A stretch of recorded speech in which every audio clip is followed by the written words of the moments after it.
నమస్తే, నేను Roja. Welcome to special debate. ఒక దేశాన్ని అణచివేయాలంటే ఓ అణుబాంబు అవసరం లేదు, ఒక నాయకుడిని లక్ష్యంగా చేసుకుంటే చాలు. ఇదే పంథాలో సాగుతోంది మిడిల్ ఈస్ట్ సంక్షోభం. యుద్ధం చేసేటప్పుడు అగ్రనాయకుడిని లేపేస్తే ఇక సైన్యం యుద్ధం చేయలేదన్న నీతిని ప్రదర్శించాలని చూస్తున్నాడు ఇజ్రాయెల్ ప్రధాని బెంజమిన్ నెతన్యాహు. ఇరాన్ సుప్రీం లీడర్ను చంపడానికి అంతా సెట్ చేసుకుంటే ట్రంప్ నిరాకరించాడని నెతన్యాహు పెదవిర్చాడు. ఇరాన్ సుప్రీం లీడర్ ఖమేనీని చంపడానికి నెతన్యాహు చేసిన ప్రణాళికను ట్రంప్ వీటో చేసినట్టు తాజాగా ప్రచారం జరుగుతోంది. యుద్ధం ముగియాలంటే ఆయతుల్లాను లేపేయడమే మార్గమని నెతన్యాహు పునరుద్ఘాటించారు.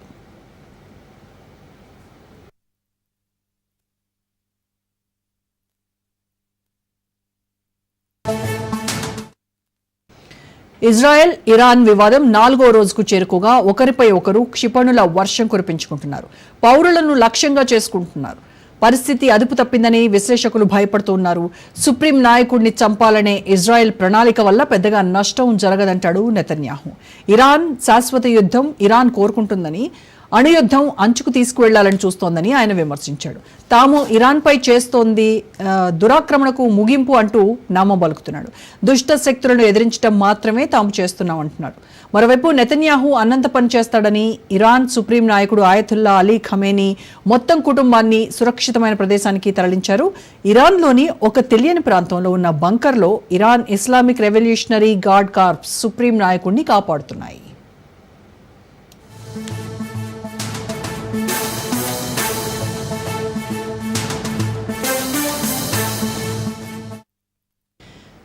ఓవైపు ఇరాన్ అధినేతను లేపేసేందుకు ప్లాన్ సిద్ధం చేసిన నెతన్యాహు మరో విచిత్రమైన వార్తను తెరపైకి తెచ్చాడు.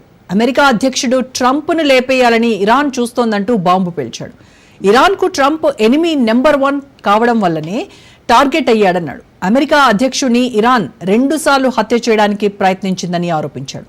తమను తాము రక్షించుకుంటూనే ప్రపంచాన్ని కూడా తాము కాపాడుకుంటున్నామంటాడు నెతన్యాహు. ప్రాణం మీదకొచ్చేసరికి ప్రాణాలు కాపాడాలి అంటూ అమెరికాను ఇరాన్ వేడుకుందంటున్నాడు. ఇరాన్ పాలకులు అమెరికా అధ్యక్షుడు ట్రంప్ను 2 సార్లు హత్య చేయడానికి ప్రయత్నించారని దుయ్యబట్టాడు.